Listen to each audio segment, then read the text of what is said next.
എറണാകുളം ജില്ലയിലെ ഒരു RTOയെ അറസ്റ്റ് ചെയ്ത് ജയിലിലാക്കി. നമ്മുടെ മന്ത്രി ഗണേഷിൻ്റെ വകുപ്പിലെ ഒരു ജില്ലാ അധികാരിയാണ് ഇപ്പോൾ ജയിലിൽ പോയിരിക്കുന്നത്. ഇതിനു മുമ്പ് ചാലക്കുടിയിൽ പണത്തിനാവശ്യം വന്നപ്പോൾ ഒരു ബാങ്കിൽ പോയി പണം തട്ടിക്കൊണ്ടുപോയ ഒരാളെയും ഇതുപോലെ ജയിലിലേക്ക് അയച്ചു.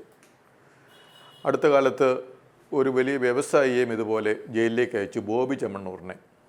ഇതിനു മുമ്പും പ്രധാനപ്പെട്ട പലരെയും ജയിലിലേക്ക് അയച്ചിട്ടുണ്ട്. നമ്മുടെ മുഖ്യമന്ത്രിയുടെ മുഖ്യ സെക്രട്ടറിയെ വരെ ജയിലിലേക്ക് അയച്ചു. ഇതിനു മുമ്പ് മന്ത്രി ഗണേഷ് കുമാറിൻ്റെ അപ്പനെ തന്നെ ജയിലിലേക്ക് അയച്ചിട്ടുണ്ട് അഴിമതിയുടെ കാര്യത്തിൽ. അങ്ങനെ പലരും ജയിലിൽ പോയിട്ടുണ്ട്. കേരളത്തിൽ ജയിൽ എന്ന് പറയുന്നത് നമ്മൾ സാധാരണ എന്തെങ്കിലും കുറ്റം ചെയ്ത് കഴിഞ്ഞാൽ ഉടനെ അവനെ ജയിലിലടയ്ക്കണം, അറസ്റ്റ് ചെയ്യണം എന്നൊക്കെ നമ്മൾ പറയുമ്പോഴും ഈ ജയിലിൻ്റെ ഉദ്ദേശം എന്ന് പറയുന്നത് ഇവരെയൊക്കെ നേരെയാക്കുക, നല്ലവരാക്കുക എന്നുള്ളത് മാത്രമാണ്. കറക്ഷണൽ അഡ്മിനിസ്ട്രേഷൻ എന്നാണ് ഈ വകുപ്പിനെ തന്നെ പറയുന്നത്. അപ്പോൾ ഇവരെ കറക്റ്റ് ചെയ്ത് ഇനി ഒരിക്കലും ഒരു കുറ്റവും ചെയ്യാത്ത ആളുകളായിട്ട് പുറത്തേക്ക്, ജയിൽവാസം കഴിഞ്ഞ് പുറത്തേക്ക് വിടുക. അത് ചെറിയ കാലത്തെ ഒരു താമസമായാലും വലിയ കാലത്തെ താമസമാണേലും കറക്ഷണൽ അഡ്മിനിസ്ട്രേഷനാണ് ഉദ്ദേശം. കാരണം ഇവരെ പെട്ടെന്ന് തുറന്നു വിട്ട് കഴിഞ്ഞാൽ സമൂഹത്തിന് ആപത്താണ്. വീണ്ടും കുറ്റം ചെയ്താലോ, അതുകൊണ്ട് ഇവരെ കറക്റ്റ് ചെയ്ത് ഇനി കുറ്റം ചെയ്യത്തില്ല എന്നുള്ള ഒരു അവസ്ഥ ആയ ശേഷം മാത്രം അവരെ തുറന്ന് സമൂഹത്തിലേക്ക് വിടുക. അപ്പോൾ സമൂഹത്തിൽ അവർ ഉത്തരവാദപ്പെട്ട പൗരന്മാരായിട്ട് ജീവിക്കും എന്നുള്ളതൊക്കെയാണ് ഈ ജയിൽ ആൻഡ് കറക്ഷണൽ അഡ്മിനിസ്ട്രേഷൻ്റെ ഒരു ഉത്തരവാദിത്വവും ദൗത്യവുമൊക്കെ. പക്ഷേ നമ്മൾ അടുത്ത കാലത്ത് കാണുന്നു, ഈ മനുഷ്യരെയൊക്കെ ജയിലിലേക്ക് അയച്ചാലും അവർ പലപ്പോഴും കറക്റ്റഡ് ആവുന്നില്ല എന്നുള്ളത്. ഒരു വലിയ ഉദാഹരണമാണ് ചെന്താമര എന്ന് പറയുന്ന ആൾ ജയിലിൽ പോയി, അത് കഴിഞ്ഞ് തിരിച്ച് ഇറങ്ങി, അതിനുശേഷം അതേ കുറ്റം തന്നെ വീണ്ടും അയാൾ ചെയ്തു എന്നുള്ളത് കൊണ്ട് ഈ കറക്ഷൻ എന്ന് പറയുന്ന കാര്യം നടന്നില്ല. അത് കറക്ഷണൽ അഡ്മിനിസ്ട്രേഷൻ്റെ കുഴപ്പം തന്നെയാണ്.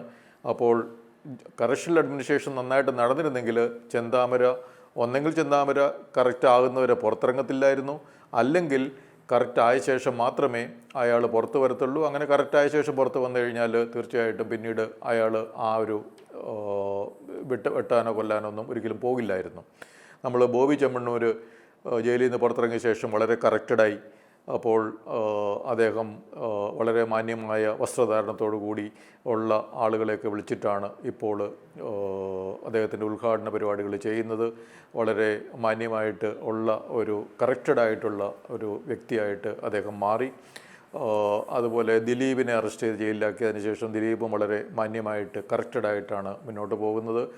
അപ്പോൾ ചാലക്കുടിയിലെ ആളെ ബാങ്ക് കൊള്ളയടിച്ച ആളും ഇനി ബാങ്ക് കൊള്ളയടിക്കാൻ പോകാനുള്ള സാധ്യത വളരെ കുറവാണ്.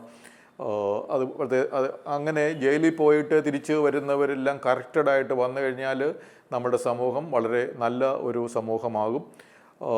നമുക്ക് പിന്നെ ജയിലേ വേണ്ടാത്ത ഒരു അവസ്ഥയിലേക്ക് പോകാൻ പറ്റിക്കഴിഞ്ഞു കഴിഞ്ഞാൽ കേരളം നമ്മളുടെ ഗോഡ്സ് ഓൺ കൺട്രി എന്നൊക്കെ, ദൈവത്തിൻ്റെ നാടെന്നൊക്കെ പറയുന്നൊരു അവസ്ഥയാവും. ലോകത്തിലെ ഏറ്റവും ചെറിയ ജയിലുള്ള ഒരു സ്ഥലം ഉണ്ട്, അത് സ്റ്റോർക്ക് എന്ന് പറയും. ഇംഗ്ലീഷ് ചാനലിലെ ഒരു സ്വയംഭരണ പ്രദേശത്താണ്. അവിടെ 2 സെല്ല് മാത്രമേ ആ ജയിലിലുള്ളൂ. ആ ജയിലിൽ ആകെ വല്ല കാലത്തൊക്കെയാണ് ആളുകളെ അതിലേക്ക് പാർപ്പിക്കാൻ ഉള്ളൂ. അതും ഈ മദ്യപിച്ച് കുറച്ച് ബഹളം ഉണ്ടായി കഴിഞ്ഞ് കഴിഞ്ഞാൽ അവരെ പിടിച്ചിടും. മദ്യത്തിൻ്റെ ഒരു കെട്ട് വിടുമ്പോൾ അവരെ പുറത്തേക്ക് വിടുകയും ചെയ്യും. അപ്പോൾ അവിടെ കറക്ഷനിലേക്കാൾ ഉപരി ഈ മദ്യപിച്ച് എന്തെങ്കിലും ബഹളം വെച്ച് കഴിഞ്ഞാൽ അവരെ ഒന്ന് പിടിച്ച് അകത്തിട്ട് ഒരു വാണിംഗ് കൊടുത്ത് വിടുക എന്നുള്ള ഒരു ദൗത്യം മാത്രമേ ഉള്ളൂ. ഒറ്റ ജയിലുള്ള ഏറ്റവും ചെറിയ ജയിലാണ് അവിടുത്തെ ഉള്ളത്. ലോകത്തെ ഏറ്റവും വലിയ ജയിൽ ടർക്കിയിലാണ്. 32,000 ആൾക്കാർ താമസിപ്പിക്കാവുന്ന ഒരു ജയിലാണ്.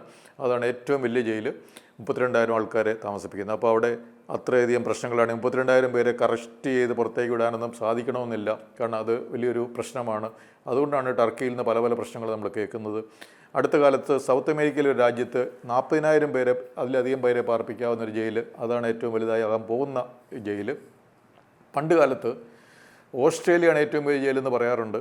കാരണം ഓസ്ട്രേലിയയിലേക്ക് ഈ 2 ലക്ഷത്തിൻ്റെ അടുത്ത് ആളുകളെ, ക്രിമിനൽസിനെ അങ്ങോട്ട് വിട്ട് അത് അന്നൊരു ഓപ്പൺ ജയിലായിട്ട് കണക്കാക്കായിരുന്നു. ഓസ്ട്രേലിയ ജയിലായിരുന്നു.